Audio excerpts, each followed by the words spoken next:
અંતર ક્યાંય ખોલવાનું નહીં.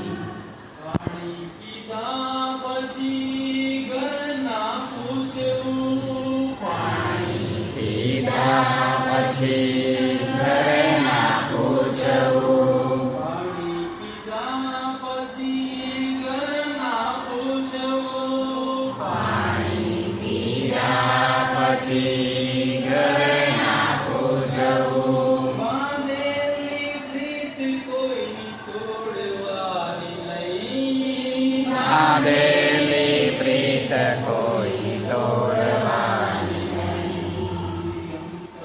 મોડે તો કેવી અંતરની વાત ભાઈ, અંતર મળે તો કેવી અંતરની વાત ભાઈ, નહીંતર અંતર ગાય ખોલવાનું નહીં, નહીં તો